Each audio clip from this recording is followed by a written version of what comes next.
What's good, ladies and gents? This is Sean Chase. Welcome back to the Post Up Spot.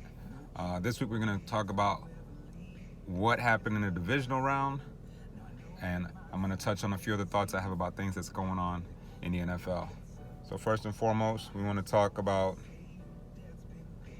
how that may have been one of the greatest weekends of playoff football or football period, NFL history. Definitely NFL playoffs. I think a lot of people are on board with that thought process. Just a lot of really competitive, exciting games coming down to the end. Just good football, especially being capped off with the Bills-Chiefs extravaganza. But we'll touch on that again later. One of the things I wanted to talk about this week was Tom Brady. Was that the last time we're seeing Mr. Brady, Thomas himself, walk off a football field? And where can he end up possibly? Is it retirement? Maybe the Titans? Maybe the Niners? I guess a lot is going to depend on what Jimmy G does this weekend, right? Also, Aaron, what's his plan? A trade to the Broncos?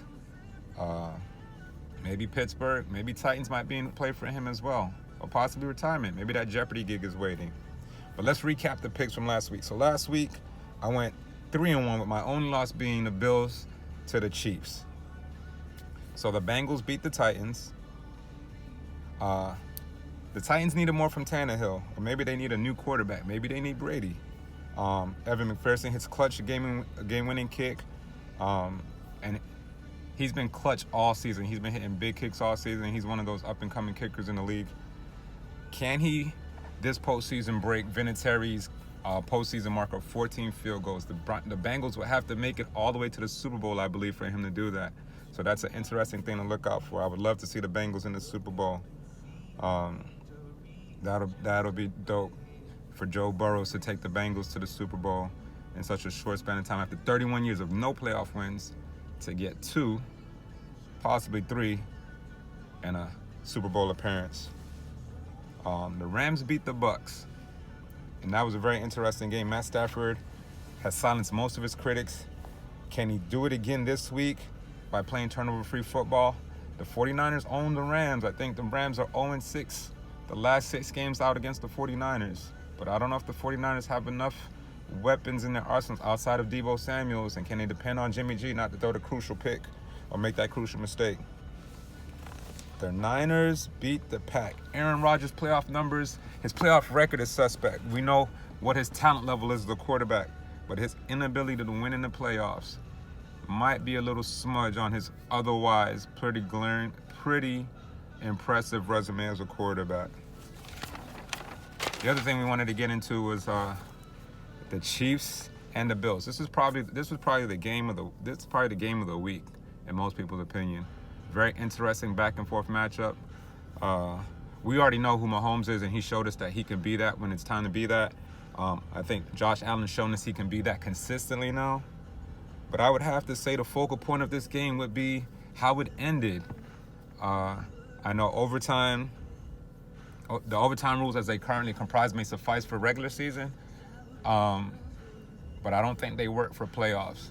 And me being the defensive guys, my heart tells me, my mind tells me, I want the defense to make a stop. But I think that in the playoff situation, overtime situation, each team should get an opportunity to touch the ball. So the Chiefs, Mahomes and the Chiefs get an opportunity to go down and score. Josh Allen should get an opportunity to get the ball back and score as well. And for defensive guys like me, this is where the Chiefs defense has to make a stop. Or even the Bills defense, make a stop on Mahomes, get the ball back and score and win the game. If each team gets one possession, I think it's a better overall system. And I think that might be the only tweak we need for the playoffs as far as overtime goes. Now, would they want to add that in the regular season? Maybe, possibly make it consistent throughout so teams have adapted to the system. It's something they should possibly do. We'll see what the rule committee comes up with. All right, so this week in the championship round, AFC championship game, we have the Bengals and we have the Chiefs.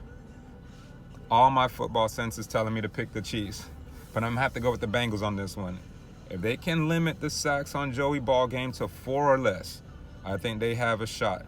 Burrows is performing under pressure on a consistent level. He's doing what we were taught, what we've been told, what has been the landscape of football. Protect the quarterback, keep the quarterback upright, keep the pocket clean. And he's doing work with none of these things being consistent,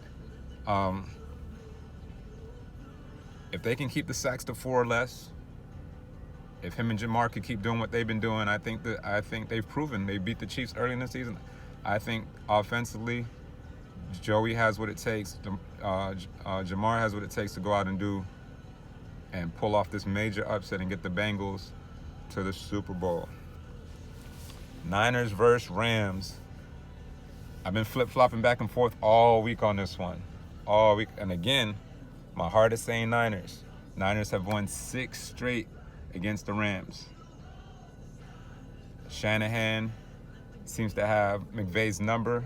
I think it started out with McVay beating Shanahan 3 out of 4 or something like that, and now Shanahan has had the upper hand in the last 6 games. I think the Niners just overall are a matchup nightmare for the Rams. The way the Niners run the ball, the way Shanahan can scheme things up. It'll be interesting, but I really just feel like it's Matt Stafford's time. And can he silence the rest of his critics? Can he play mistake-free football? We're talking 1 interception or less, preferably none. And can he lead this Rams team back to the Super Bowl where they were a couple years ago? It'll be really interesting to see how this plays out. All their games are typically close and come down to the end. I think the longer the Niners get an opportunity to hang around, the more trouble the Rams are going to be in. The possibility of seeing Stafford possibly throw or make a bad decision with the ball. But he showed us last week that coming down towards the end, he could be consistent and do the things he needs to do. Hopefully he continues to grow into that trend. Also, it would be kind of crazy to see Odell fall up in this situation and go from the Browns and end up in the Super Bowl with the Rams. So even though I kind of feel like it's Stafford's time, I think I gotta go.